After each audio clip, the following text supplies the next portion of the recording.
साथ संगत जी, गुरु की 25 वचन जो भी मानेगा उसका जीवन सफल हो जाएगा। पहला, भजन का उत्तम समय सुबह 3 से 6 होता है। दूसरा, 24 घंटों में से 3 घंटों पर आपका हक नहीं, ये समय गुरु का है। तीसरा, कमाए हुए धन का 10वां अंश गुरु का है, इसे परमार्थ में लगा देना चाहिए। चौथा, गुरु आदेश को पालन ही गुरु भक्ति है। गुरु का पहला आदेश भजन का है, जो नामदान के समय मिला था। पांचवा, 24 घंटों के जो भी काम सुबह उठने से लेकर रात को सोने तक करो, सब गुरु को समर्पित करके करोगे तो कर्म लागू नहीं होंगे। अपने ऊपर ले लोगे तो पांडवों की तरह नरक जाने पड़ेगा। जो हो रहा है उसे गुरु की मौज समझो। छठा, 24 घंटे मन में सुमिरन करने से मन और अंतःकरण साफ रहता है और गुरु की याद भी हमेशा रहेगी। यही तो सुमिरन है। सातवां, भजन करने वालों को भजन न करने वाले पागल कहते हैं। मीरा को भी लोगों ने प्रेम दीवानी कहा था।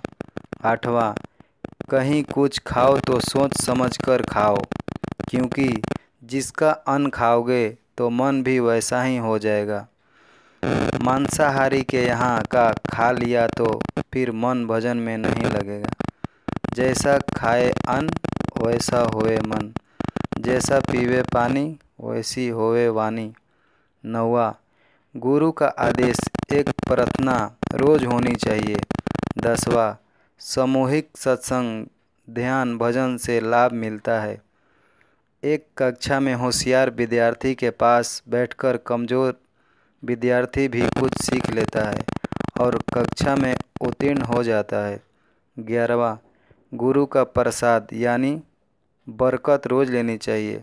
12वां, भोजन दिन में 2 बार करते हो तो भजन भी दिन में 2 बार करना चाहिए। जिस दिन भजन न पाओ उस दिन भोजन भी करने का हक नहीं है। 13वां, हर जीव में परमात्मा का अंश है, इसलिए सब पर दया करो, सबके प्रति प्रेम भाव रखो, चाहे वो आपका दुश्मन ही क्यों न हो। इसे सोचोगे कि मैं परमात्मा की हर रूह से प्रेम करता हूँ तो भजन भी बनने लगेगा। 14, परमार्थ का रास्ता प्रेम का है। दिमाग लगाने लगोगे तो दुनिया की बातों में फंस के रह जाओगे। 15, अगर 24 घंटों में भजन के लिए समय नहीं निकाल पाते तो इसे अच्छा है चुल्लू भर पानी में डूब मरो। 16, आज के समय में वही समझदार है जो घर गृहस्थी का काम करते हुए भजन करके यहाँ से निकल चले गए, वरना बाद में तो रोना के सिवाय कुछ ही नहीं मिलेगा, कुछ भी नहीं मिलेगा। 17, अपनी मौत को हमेशा याद रखो। मौत याद रहेगी तो मन कभी भजन में रुका नहीं होगा। मौत समय बता के नहीं आएगा। 18, साथ तो भजन जाएगा और कुछ नहीं, इसलिए कर लेने में ही भलाई है और जगत में काम झूठे हैं। 19, नरकों की एक झलक अगर दिखा दी जाए तो नास्तिक संतुलन खो बैठोगे। इसलिए तो महात्माओं ने बताया सब सही है, वो किसी का नुकसान नहीं चाहते, बात तो बस विश्वास की है। 20, भोजन तो बस जीने के लिए खाओ, खाने के लिए मत जियो। भोजन शरीर रक्षा के लिए करो। 21, परमार्थ में शरीर को सुखाना पड़ता है, मन और इंद्रियों को बस में करना पड़ता है। जो ये करे वही परमार्थ में लायक है। 22वां, अपने भाग्य को सराहो कि आपको गुरु और नामदान मिल गए। जब दुनिया रोती नज़र आएगी तब इसकी कीमत समझोगे।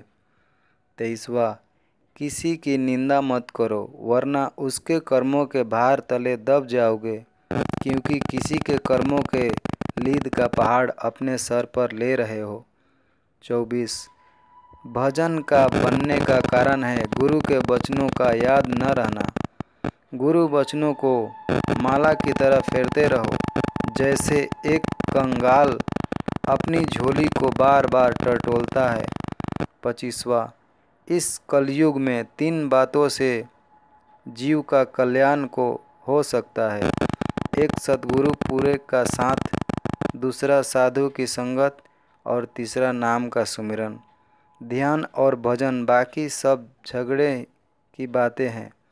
इस वक्त में सिवाय इन 3 बातों के और कर्मों में जीव का अकाज होता है। तो साथ संगत जी, यह साखी कैसी लगी? अगर अच्छी लगी हो तो लाइक करें, कमेंट करें और दोस्तों को शेयर करें।